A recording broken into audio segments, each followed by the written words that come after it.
Hi everyone, my name is Tabitha and I'm on the education team here at ActiveCampaign. What I'm here today to do is talk to you specifically about recipes. Recipes are automation templates that are built directly into your account, organized by industry that you can utilize any day, anytime within your platform.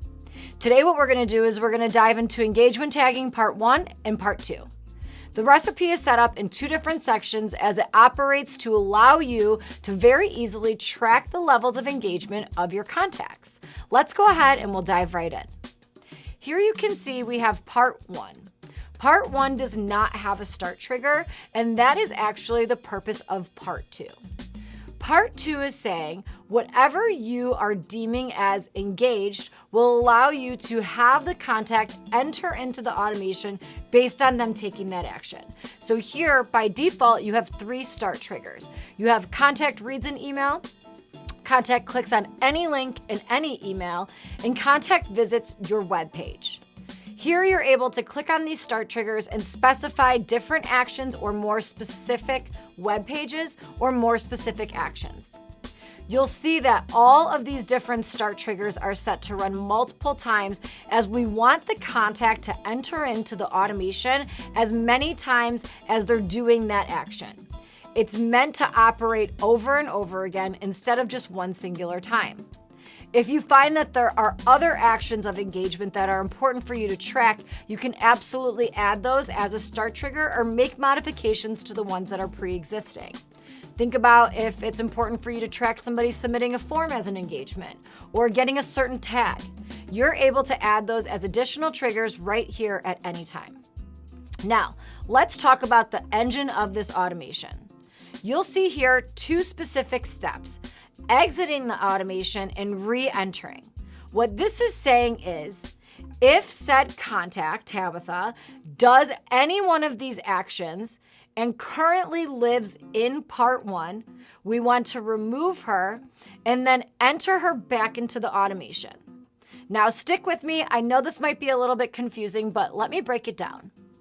Here you'll see there's no start trigger. So what happens is if Tabitha is on day 5 of 7 in this wait period, and in a couple days she's gonna move to lose her recently active tag, what you want to do is let her take one of those start trigger actions, remove her from the automation, and then dump her right back in at the top so that she re-triggers her engage tag, re-triggers her recently active tag, loses any tags that she might have had pertaining to engagement, and then restarts her 7-day wait period.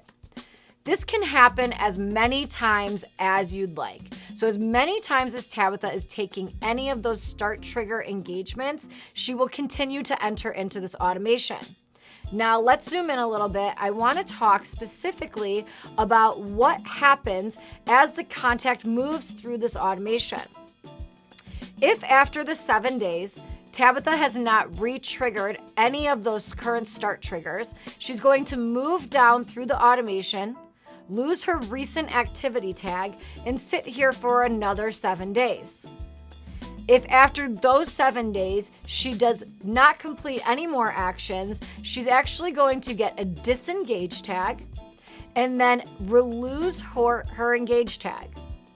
You'll see that it continues until she gets an inactive tag and loses disengaged. So the end of this automation is saying that your contact is no longer active. She hasn't interacted with any of your content within the specified time period.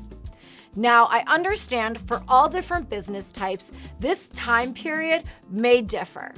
You're able to enter or change any of these time frames so that they make sense for your business. Maybe 30, 60, 90 days is more applicable to your sales cycle or to the cycles of engagement that you've set up within your customer journey. Utilizing any of those timeframes so that the tags getting applied and removed make sense for you will help you have these engagement tags be as truly strong and successful as possible. As we continue to dive into recipes with you, I wish you nothing but happy building, explore the marketplace, and take an opportunity to understand the recipes that will work best for you and your business. Have a great day.